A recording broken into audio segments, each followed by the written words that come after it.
네, 의원님 안녕하세요. 네, 안녕하세요. 네, 반갑습니다. 네. 네, 바쁘신데 인터뷰 응해주셔서 감사합니다. 네, 좋습니다.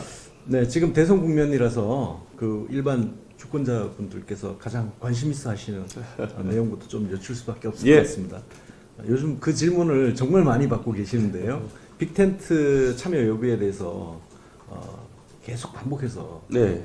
절대 참여하지 않겠다 이런 예. 식의 입장을 지금 밝히고 계세요. 그럼 대통령 선거일 6월 3일까지 예. 그런 일은 생기지 않습니까? 예, 저는 빅텐트 참여해서 제가 얻을 수 있는 것도 없고 네.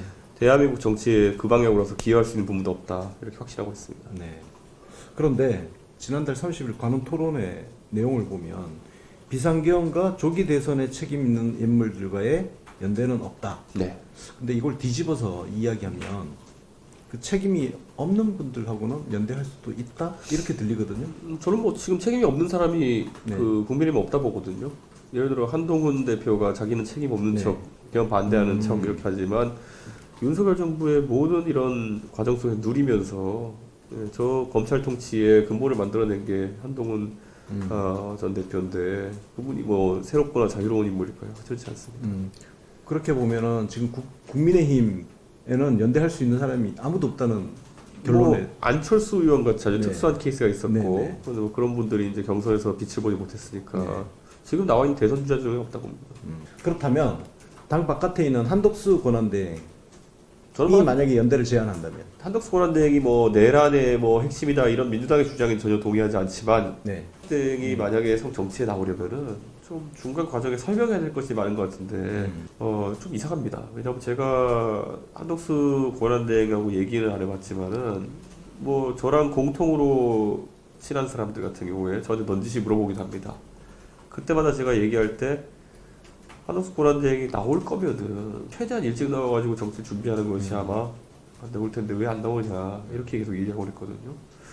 뭐 29일 날 국무회의에서 무슨 거부권을 행사하고 나와야 된다더니 뭐 뭘 하고 들리기엔 다 그냥 핑계로 보인다. 실제로 나올 마음이 있는 것이냐. 좀 계속 그렇게 물어봤습니다. 한 대행이 드디어 출마를 하는 걸로 지금 우리 인터뷰하는 이 시점에 사퇴 선언이 곧 있을 것 같고 네. 그리고 2일에 출마 선언 한다고 지금 거의 기정사실화됐어요. 저는 출마가 쉽지 않을 거라고 생각합니다. 아 그렇습니까? 예. 뭐 우선 사퇴 및 예. 정치 행보 선언할 수 있겠지만은 네. 제가 어제 관훈 토론 얘기한 것처럼 6월 3일 투표용지에 이름이 올라와 있을 것이냐에 좀 굉장히 부정적으로 봅니다. 네. 그럼 남의 당 이야기가 되겠지만 이제 국민의힘에서는 한덕수 대행하고 후보 단일화를 추진할 계획인 것 같아요. 네. 그 전망을 좀 해주시죠. 지금까지 없었던 일이기 때문에 좀 네. 후단협 사태보다 더 황당한 상황이 발생할 수 있는 거거든요. 지금 아마 후단협에 가까운 일들을 준비하고 있는 것 같은데 네. 그때 후단협이 어떻게 되는지 결국 알지 않습니까? 네. 지금 비슷한 상황이 벌어질 것이다 이렇게 봅니다. 네. 그동안 언론 보도를 통해 보면 우리 이준석 후보님께서는 일종의 천하 삼부지계라고 할 수 있을까요? 그래서 지난 총선 때 상강구도로 3파전 3자구도 만들어서 승리를 하셨단 말이에요. 네. 그래서 그 구도를 이번 대선에서도 그대로 한번 적용해서 완주를 하겠다. 뭐 그런 전략을 갖고 계신다고 들었어요. 우선 보수의 콘크리트층이라고 하는 곳들이 일시적으로 부서질 때가 있긴 합니다. 그게 지난 2017년 탄핵 대선에서 네. 안철수 후보가 20% 가까운 득표를 하면서 그게 한번 깨졌던 적이 있고요. 지금도 저는 보수의 콘크리트층이라는 곳이 그때보다 더 망신감을 느끼고 있는 상황이다. 그래서 충분히 깨질 수 있다는 생각을 하고요. 두 번째로는 이재명이라는 사람이 모아놓은 저 민주당의 견고한 지지율이라는 게 동탄 선거 때 경험해 보니까 상당 부분이 연성 지지층입니다. 그래서 결국에는 이재명 대표가 생각하는 가치가 과거 이제 민주당의 가치였던 김대중 노무현의 가치와 합치하지 않는 부분이 있다는 인식이 퍼질수록 연성 지지층이 흘러나온다 이렇게 판단하고 있습니다. 실제로 지난 한두 달 동안 저희가 뭐 유튜브에 영상이 올라오고 이러면은 정말 그 과거 댓글 이력이나 이런 걸 봐도 저를 지지하셨던 분은 아닌 것 같은데 영상 보고 나가지고 이준석에서 왠지 노무현의 행기 같은 게 난다. 뭐 이런 말씀하시는 분들이 꽤 있어요. 그래서 저는 한 번도 생각 안 해봤던 건데 그게 뭔가를 살펴보니까 제가 무슨 말을 해석하기보다는 본인들이 과거 20년 전에 민주당에 가입하고 이렇게 활동하시던 계기였던 노무현과의 거리감, 이재명과 노무현 간의 거리감을 굉장히 느끼는 것 같습니다. 그 부분에 있어서 이제 뭐 한때 네. 우리 이준석 후보님께서 그 마삼중이라는 네. 별명 알고 예, 계시죠? 예. 이게 이제 민주당 쪽에서 주로 이렇게 예. 조롱하는 식으로 있었는데 사실 노무현 대통령도 저는 그때부터 이해가 안 갔습니다. 네. 그러니까 그 어려운 선거구에 도전해가지고 낙선을 경험하면서부터 네. 하지만 정치 쉽게 하지 않겠다라는 그게 노무현 정신의 어제 현출된 가장 실제적인 고행이잖아요. 네, 네. 그런데 그것에 대해 가지고 오히려 지금 그 밈을 만들었던 사람들이 아마 30대 정도의 이제 사실 노무현을 잘 모르는 네. 그런 세대의 그런 방송인들이었던 것 같은데 네. 그건 노무현 정신에 그대로 먹칠하는 거 아닌가. 네. 근데 그런 괴리들이 아마 민주당 지지층에서 조금씩 보이기 시작했던 게 아닐까 생각합니다. 어떻습니까? 이 3자 구도로 가면은 한번 해볼만 할 것 같습니까? 그 제가 노무현 대통령이 했던 말 중에 가장 기억나는 뭐 연설 잘하셨지만은 한번 노무현으로 정면 승부하자 그런 말씀하신 적이 있어요. 네. 그때 뭐 이인재나 이런 사람 끌어오고 이렇게 하는 게 아니라 아니 옛날에 부산에서 네. 김대중 공공을 흔들면서 네. 정정당당하게 나가가지고 욕 먹으면서도 정치하고 떨어졌던 노무현이 지금 노무현으로 정면 돌파해야지만 영남표 받아가지고 이렇게 이길 수 있다. 그 말을 호남민들한테 그걸 받아줬다는 거죠. 저는 지금도 이렇게 말하고 싶은 게 만약에 중도 보수 진영의 인물들이 승리를 모색한다면 네. 저는 누구보다 당당하게 정치를 해왔고 그리고 또 한편으로는 보수의 가치에서 벗어나는 일을 한 적도 없고 지금 용병을 자꾸 들여가지고 윤석열 그리고 한동훈 이런 끔찍한 혼종이 지금 벌어지고 있는 거거든요. 근데 그것에 기분이 좋았냐? 윤석열 대통령이 경험해보고 나니까 그것이 마음에 들더냐? 윤석열이라는 사람의 근본적 한계 뭐냐면은 본인이 보수 진영에 대해서 옹립해졌다는 생각을 하지 않는 거죠. 뭐냐? 보수 니네는 완전히 나락같고 망했고 자력으로는 정권 교체할 수 없는데 내가 시켜준 거야. 그러니까 니네는 내가 마음대로 해도 되라는 인식을 처음에 윤석열이 갖고 있었기 때문에 이 정치가 사라진 거거든요. 저는 근데 이런 식으로 용병을 들인다는 것의 실체가 지금 아마 한동훈도 똑같은 선민의식 갖고 있을 겁니다. 예. 근데 실적은 오히려 없고 구원자인 것처럼 행동할 거라는 거죠. 그게 얼마나 반정치를 만들어내는지는 확인했기 때문에 저는 그 부분에 있어서 노무현의 정면 승부처럼 저는 만약에 지금 단일화니 빅텐트 이런 말 저는 그 기술적인 면은 너무 정치공학적이고요. 보수 지역의 유권자들한테 이렇게 얘기하고 싶어요. 아니 중도층까지 이준석으로 정면 승부 해보자. 그게 작전이라 봅니다. 뭐 제가 듣기에는 굉장히 사실 좀 설득력이 네. 좀 있게 좀 들립니다. 네. 예. 이합 집산이 뭐 야합으로 좀 정치 장기술로 보일 수도 있는 부분이 충분히 있거든요.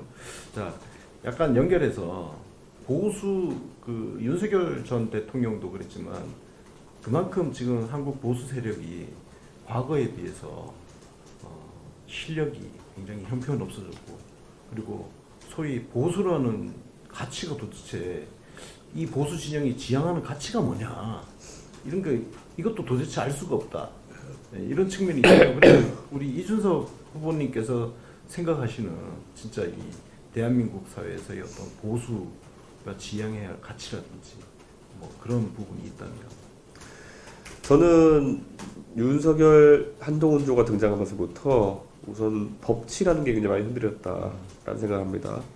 이 사람들은 법치라는 것이 룰 오브 로라고 하는 것이 위정자가 법에 맞게 나라를 운영하는 것이 법치의 근간입니다. 그런데 이 사람들은 법을 통해서 사법을 하는 사람 또는 준사법을 하는 사람들이 검찰이나 판관들이 나라를 이끌어가는 걸 법치라고 생각하고 있는 것 같아요. 그래가지고 예전에 윤석열이라는 사람이 서울대생들한테 강연하는데 갑자기 뜬금없는 얘기예요. 여러분이 만약에 훈련된 검사를 만나면은 생고생할 수 있다 조심해라 뭐 이런 얘기를 하거든요. 그걸 대학생들한테 가서 하고 있는 겁니다. 네. 그러니까 저는 이 사람이 법을 통해 가지고 누구 하나 범죄자 만들고 이렇게 하는 건 식은죽 먹기라는 생각으로 이렇게 정치를 해왔기 때문에 나라 욕골이다 생각하는 거고요. 저는 대한민국 보수가 이제는 명확하게 세워야 될 지향점이 결국에는 자유와 민주라는 단어에 대해서 내재화하고 그 다음에 또 아까 실체화하는 것이 굉장히 중요하다 생각하는데요. 내 멋대로 해도 될 자유가 아니라 사람들의 자유를 지키는 그런 방향에서의 행동이라든지 제가 봤을 때는 국가의 다원화라든지 국가의 어떤 비전에 대해서 다양한 사람들이 함께할 수 있는 당원이라든지 이런 큰 공동체의 가치들을 상실한 것이 지금 가장 큰 문제다. 그런 생각하고 있습니다. 그래서 저는 우선 사상의 자유를 가지고 와야 되는 것이거든요. 그런데 우리가 잘 아는 것처럼 우리나라의 보수주의라 하는 것은 반공주의와 이렇게 혼재되기도 하고 그런 과정 속에서 이질적으로 좀 발달해온 게 사실입니다. 네, 그렇죠. 예. 좀 이상하죠. 다른 의견에 대한 배척이 그냥 일상화되어 있는 것이죠. 네. 그래서 굉장히 전체주의적이고 네. 민주주의 체제를 이해하는 데 있어서 약간 다원주의 같은 걸 전혀 이해하지 못하고 그저 선출된 왕을 모시는 네. 왕을 선출하는 절차 정도로만 이제 이해하고 있고 그 다음은 왕이 알아서 하는 거다. 이런 게 돼 있는데 저는 솔직히 대한민국 보수 진영의 문제라기보다는 정치권 전반의 문제를 보고 싶어요. 네. 하다못해 제가 지난달에 이제 이재명 대표의 엔비디아 뭐 구상 이런 걸 비판하면서 제가 뭐라고 그냥 갖다 꽂았냐면은 저거야말로 박정희주의의 잔재가 아니고 뭐냐 이런 얘기를 했거든요. 사실 국가개발주의. 많은 사람들이 이재명이 민주당 사람들이 왜 박정희주의가 나오지 생각했지만은 그걸 국민들이 바라고 있고 또 그걸 정치인들이 하겠다고 뻥을 치면서 연명해 나간 나라가 대한민국이라는 거죠. 네. 그러니까 국가 지상주의, 국가의 주도력을 너무 폭넓게 인정해버리니까 어떤 민간의 창의력이라는 게 끼어들 공간이 없는 거죠. 그래서 저는 이 보수의 철학을 구현하기 위해서 제 지금 공약들을 보면은 뭐 많은 것들을 자유, 책임, 분권의 틀에서 권력을 나눠주고 한편으로는 뭐 또 이 작은 정부라든지 국가의 개입을 최소화한다든지 이런 큰 틀을 가져가고 있다. 네. 그러니까 분권과 자유와 책임 네. 이 얘기를 하고 있습니다. 관련된 질문하고는 뭐 딱히 아주 연관관계가 있다고는 할 수 없는데 우리 이준석 후보님이 소위 이대남이라고 하는 어떤 그런 상징적인 존재처럼 되어 있어요. 대신 명과 암이 있듯이 여성 유권자들로부터 비토를 많이 받는다 그런 평가를 받고 있어요. 이 자리를 빌어서 우리 이 후보님이 그 부분에 대해서 이런 건 오해다 뭐 그렇게 한번 말씀하고 싶으신 부분이 있다면. 우선 첫째로는 그 국민의힘에서 저를 그냥 생짜로 내쫓으려고 하는 사람들이 굉장히 이미지에 더 씌우는 것이 뭐 이런 성상납부터 시작해가지고 희한한 걸 뒤집어 씌워놨어요. 그리고 뭐 뉴스에 그런 것이 처음 노정될 때는 굉장히 폭발적으로 노정되고 그 다음에 나중에 그게 해소된 다음에는 그만큼 노정이 안 되거든요. 그래서 아직도 가면은 무슨 성상납 얘기하는 사람들이 있어요. 근데 이미 그에 대해서 벌써 1년 가까이 전에 뭐 무혐의 판단이 다 나왔던 것이고 사실무근인데 저는 그런 것들에 대해서도 사실 굉장히 보수 지역이 스스로 자해공갈성 행위를 했다 이런 생각이 들고요. 두 번째는 마찬가지로 제가 지금까지 정치하면서 남성의 이익을 향상시키고 여성의 이익을 저하시키는 정책을 낸 것을 단 하나도 기억할 수가 없거든요. 근데 이게 마찬가지로 이준석 쫓아내기 과정 속에서 프로파간다로 많이 활용됩니다. 이게 국민의힘이 한 지방선거에서 20대, 30대 남성, 여성에서 고루 사상 최대 지지율에 가까운 지지율을 득합니다. 그런데 남성이 좀 더 치고 올라갔죠. 그렇기 때문에 거기서 남녀 간의 괴리가 생겨 많습니다. 근데 그걸 이제 이준석이 때문에 여자한테 표를 못 받는다라고 선동한 겁니다. 근데 제 입장에서 그러니까 여기서 사람들이 저한테 어떻게 할 거냐 물어볼 때도 제가 사실 어떻게 할 경우에 어떻게 한 것이 없기 때문에 어떻게 바꿔나갈 것이냐도 굉장히 모호한데 하여튼 그렇게 이미지를 더 씌워놓은 것에 대해서는 뭐 장기적으로야 제가 그걸 감내하고 해결해 나가겠지만은 말 그대로 보수 진영이 술탄 까놓은 거다. 그 권력 탈취에 굉장히 목숨 걸었던 윤핵관들이 계속 그런 터트리는 게 굉장히 컸습니다. 그 관련해서 특히 이제 또 전장현 지하철 시위를 하고 계시는 전장현 쪽 시위 문화에 대해서 지속적으로 문제 제기를 하고 계세요. 아까 전에 그 이대남 현상하고 이렇게 두 개를 엮어서 평을 하기를 우리 이준석 후보께서 혐오 정치를 한다 이런 평가를 하고 있어요. 이 부분에 대해서 저는 대한민국의 민주 진보 진영에서 자기들이 당한 걸 그대로 다음 세대한테 하려고 한다. 그러니까 지금의 민주진보 세력이 항상 본인들이 통일에 대해서 조금 이견이 있거나 아니면은 뭐 여러 가지 다른 생각이 있을 때 종북 또는 빨갱이 공격받던 거를 그대로 이제 다른 곳에다가 전염시키는 거다. 뭐 북한과의 관계에서 조금만 다른 얘기를 해도 중국 빨갱이 소리 했던 것처럼 지금 이 사회적 PC주의라는 큰 틀 안에서 그것에 조금이라도 다른 의견을 제시하면은 갈라치기 혐오로 낙인 찍는 것, 이거야말로 이제 싸잡기거든요. 스테레오타이핑이거든요. 일종의 메카시즘. 메카시즘에 가까운 것이죠. 그런데 이게 지금 벌써 젊은 사람들은 이 낙인 찍기에 대해 가지고 조금씩 거부 의식을 드러내고 있는 거거든요. 네. 예. 왜냐하면 실제 20, 30년은 자기들이 지하철 타고 다니면 전자결의 그런 어떤 수직 방식이나 네. 주장하는 바가 결코 합리적이지 않다는 걸 알기 때문에 이미 그것을 벗어났는데 서로 빨갱이랑 꼴통으로 서로 공격했던 40대, 50대, 60대, 70대가 그 관성에 쌓여 있는 거죠. 네. 예. 지금 솔직히 4, 5선을 타고 출퇴근하는 40대 이하의 사람들 같으면은 이거를 다른 관점을 가질 수가 없는 겁니다. 네. 예. 근데 말 그대로 그냥 어떤 평론가가 만들어내서 혐오다 갈라치기다 그러면 그게 그런 줄 알고 그게 쫓아가는 그런 어떤 관성 속에 있는 오히려 과거에 서로가 서로를 몰았던 그런 세대는 아직 벗어나지 못하는 것 같습니다. 자, 그럼 다시 또 조금 대선 이야기로 돌아와서 우리 후보님께서 관심 있는 주제인지는 모르겠지만 바깥에 빅텐트론에서 좀 회자되고 있는 논의 중에 하나가 개헌연대가 있습니다. 네. 이게 차기 대통령 임기를 3년으로 단축해서 2028년에 대선과 총선을 동시에 치르는 개헌을 하자.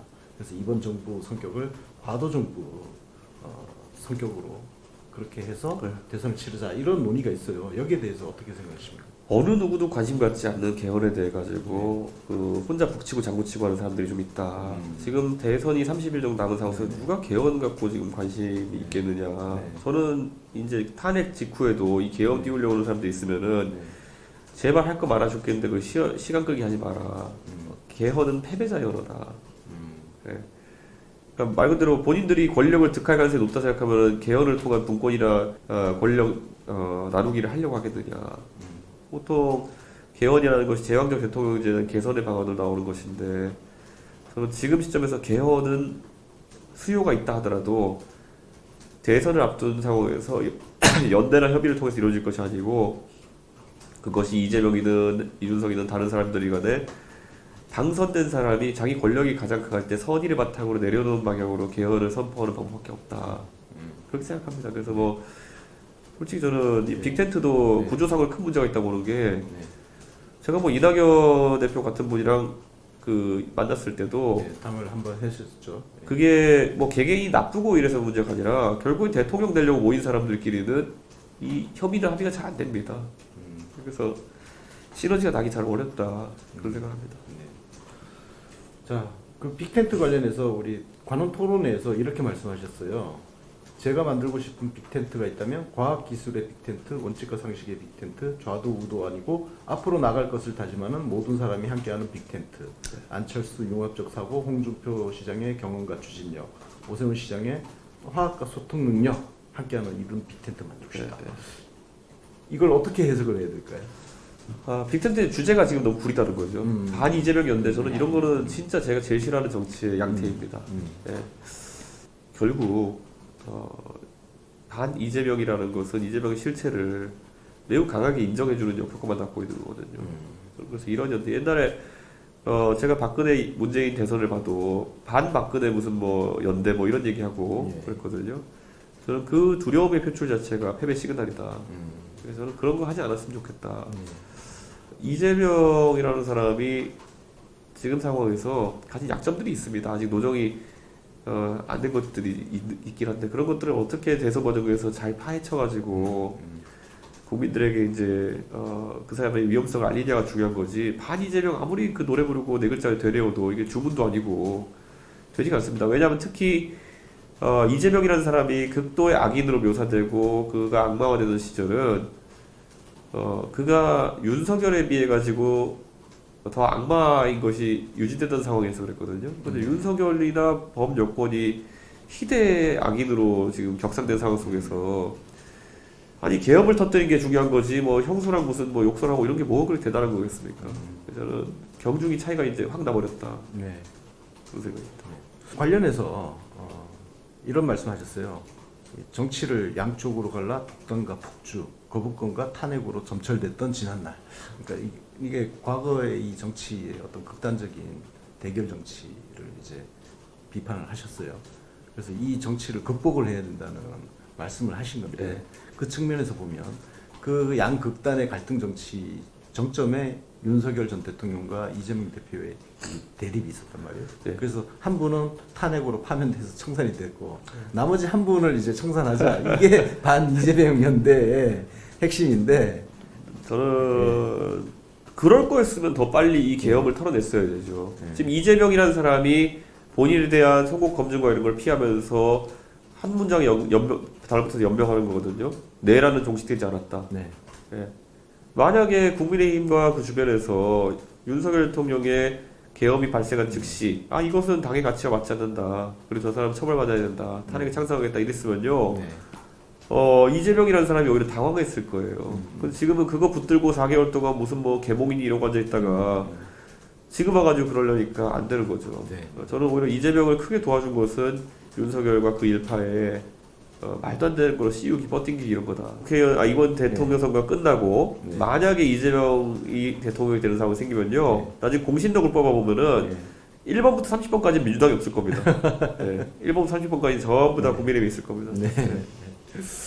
자, 우리 이 후보께서 어쨌든 네. 되게 소수 정당이에요. 예.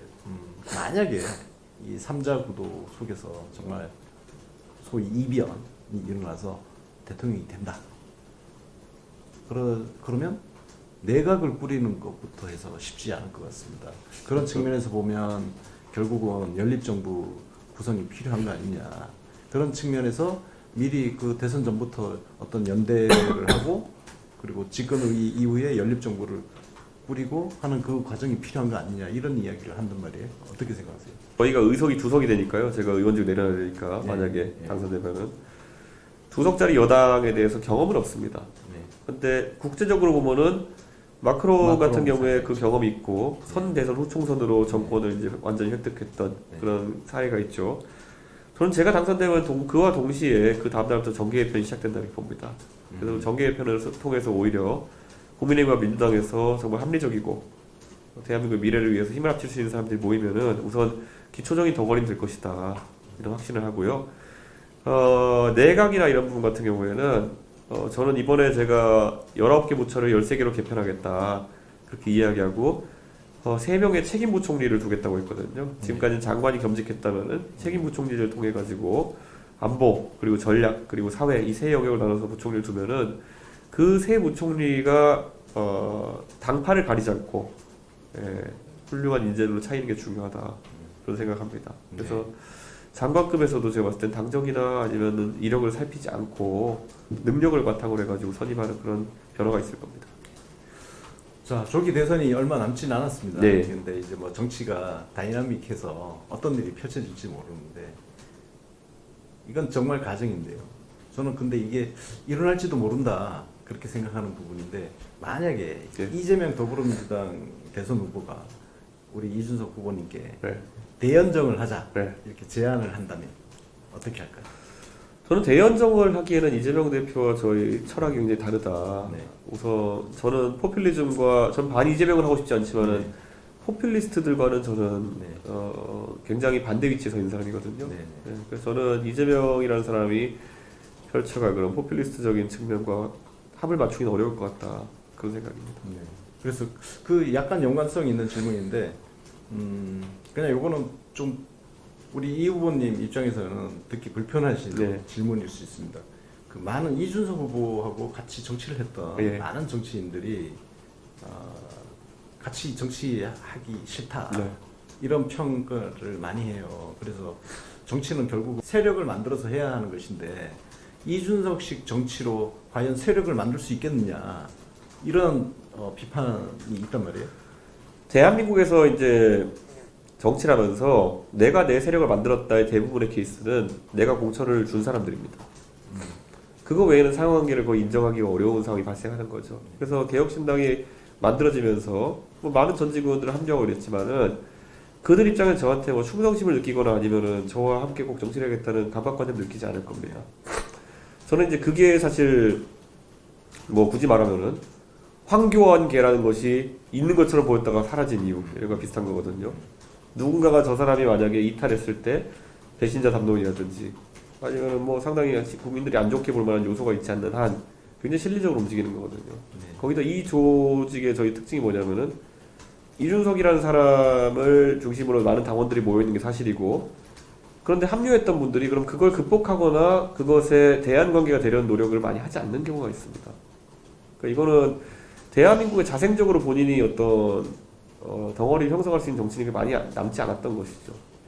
그 매번 똑같은 일이 발생하는 겁니다. 이 당에서 전당대회를 하거나 이래도 솔직히 당원을 모으고 있거나 이런 사람이 없거든요. 네. 그러면은 또 똑같은 결과가 나오는 겁니다. 그런데 그것을 그분들이 그러면 얘기할 때는 뭐 사당화가 되었다 이렇게 주장할 수밖에 없는 거거든요. 저는 이 고리는 반복되고 있고, 제가 안철수, 유승민의 사례를 들어서 얘기해도 바른미래당 같은 경우에도 사실 안철수 의원이 국민의당 38석 만들어가지고 화려하게 이제 제3당으로서 등장했지만은 나중에 바른미래당에 합류할 때는 그거 절반 정도 되는 인원만 합류했거든요. 나머지는 민평당을 만들어서 떨어져 나가고요.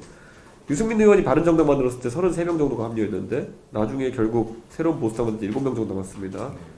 그러니까 이준석이 특별히 부덕하다, 아니면 이 사람이 특별히 뭐 리더십 문제 있다라기보다는 3당을 위치로 가게 되면은 대부분 비슷한 상황이 생기는 것은 어쩔 수 없는 상황이고, 거꾸로 이준석 개인의 문제가 아닌 것이, 이준석이 국민의힘 대표할 때 국민의힘 떠나겠다고 한 사람 좀 본 적이 없거든요. 네. 그러니까 저는 이거는 굉장히 그냥 구조적인 문제가 있는 것이고, 이걸 이제 또 호사가들이 뭐 이렇게 얘기하고 있는데, 제가 어제 관훈 토론에서 그 얘기를 했어요.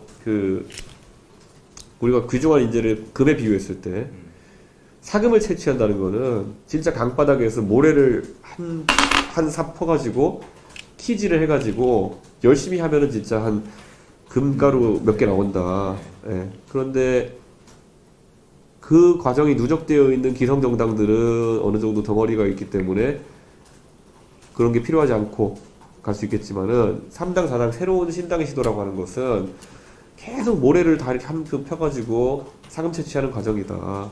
말상을 거꾸로 가져가가지고 사금을 채취하려니까 내가 모래는 단 하나도 이제 푸지 않으려고 그러고, 그래서 핀셋을 들고 강바닥에 사금을 채취하려고 그러면 그건 불가능합니다. 네. 어차피 사금 채취 유일한 방법은 모래를 잡아가지고 거르는 방법밖에 없다. 네. 그런 생각을 합니다. 자, 유력 대선 주자인 이재명 후보 대법원 판결이 있었는데요. 유죄 취지로 파기환송 판결이 났습니다. 이 판결에 대해서 한 말씀 해주시죠. 저는 정치의 사법화도 중요하고 한데 사법의 정치화를 굉장히 우려하는데요. 네. 이렇게 된 이상 1심에는 유죄, 2심에는 무죄, 3심은 유죄 측이 판결형이니까 말 그대로 국민들 법원에 대한 신뢰가 땅에 떨어지는 겁니다. 그래서 이 혼란이 너무 정치를 흔들어놨다 이런 생각하고요. 네. 저는 이재명 대표 입장에서는 이것에 큰 영향을 받지 않을 것이다. 네. 그런 생각합니다. 네. 어차피 파기환송 절차는 오래 걸릴 것이고 후보 자격에 문제가 생기지 않을 테니까요. 네. 근데 하여튼 되게 안타까운 것은 이 판단이 이렇게 왔다 갔다 해야 되느냐, 그것 때문에 대한민국의 정치를 들었다 놨다 했을 때겠느냐, 그 생각이고요. 이재명 대표는 이거 아니더라도 사실 위증교사나 아니면은 또 저런 대북 송금이나 이런 문제는 굉장히 중차대한 문제거든요. 네. 저는 국민들의 그런 마음속에 페널티를 안고 선거 들어간다 이렇게 봅니다. 자, 만약에 이재명 후보가 대통령에 당선이 되면 지금 진행 중인 재판들이 문제가 된단 말이에요. 뭐 다양한 해석이 나오고 있는데 우리 이 후보님 개인적으로는 어떻게 생각하세요? 재판이 중단된다, 진행돼야 된다. 저는 재판이 지금까지는 중단되는 것을 해석하는 게 우세했거든요. 네. 진행된다 해도 형사재판은 피고의 출석이 거의 의무인데 네. 대통령의 경호상 이유를 들어가지고 출석 안 할 가능성이 높습니다. 네. 그렇다고 그것 때문에 강제 구인될 가능성도 네. 높고요. 네. 그렇기 때문에 실질적으로 재판은 중지될 것이다 이렇게 봅니다. 현실적으로 재판 진행되기가 힘들 것이다. 그렇죠. 네. 나오라 하는데 계속 안 나오면 그냥 네. 법원도 포기하는 거지 거기다 강제 구인 때릴 수 없는 거거든요. 방법이 없겠죠. 네, 없을 네. 겁니다. 알겠습니다. 자, 이제 마지막 질문 드리겠습니다. 예. 대한민국 정치에서 우리 이준석이라는 정치인은 왜 필요한가?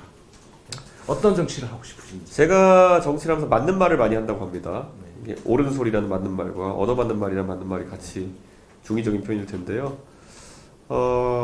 저는 제가 정치하면서 제가 입에 발린 소리나 아니면은 두리뭉실한 소리를 안 할 줄 몰라서 안 하는 게 아니거든요. 그것이 대한민국의 발전에 도움이 안 된다. 그래서 제가 현학적으로 얘기하거나 아니면은 피상적으로 얘기하는 사람들을 굉장히 안 좋게 생각하는데 그런 구체성을 제가 드러내려고 노력하다 보니까 오히려 그게 굉장히 구체적인 반박과 구체적인 비판을 들을 수밖에 없는 거거든요. 하지만 저는 이 방향이 옳다고 생각합니다. 대한민국에 좋은 게 좋은 거지 아니면 잘 알지도 못하면서 뭐 이렇게 두리뭉실하게 얘기하고 이런 것들이 용납되는 것 자체가 그러면 대한민국이 문제 해결을 할 수 없는 나라가 되는 거거든요. 네, 사실 문제를 특정하고 명확한 해법을 제시하고 그것에 따라 가지고 국민들의 표를 얻어야 되는 것인데 다 두리뭉실하게 그냥 이렇게 선거도 그렇게 진행하는 경우가 많은데 저는 굉장히 구체적인 합리적인 면을 강조하고 싶고 이준석이 대통령 되면은 그 영국에 보면은 그 하원 회의장에서 수상과 그다음에 야당 대표가 서로 책상 하나 조그만 거 앞에 놓고 PMQ라고 서로 이제 질문 주고받고 이런 역동적인 정치가 보이기도 하는데요. 좀 대한민국도 그렇게 바뀔 것이다. 이준석만이 그걸 할 수 있는 적임자다.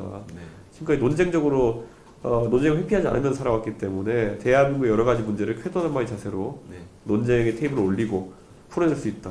그런 생각입니다. 네, 오늘 뭐 감기 걸리셨는데 예. 아이고 불편하신 거 아닙니다, 같아서 아닙니다. 인터뷰 응해 주셔서 감사합니다. 예, 열심히 하겠습니다.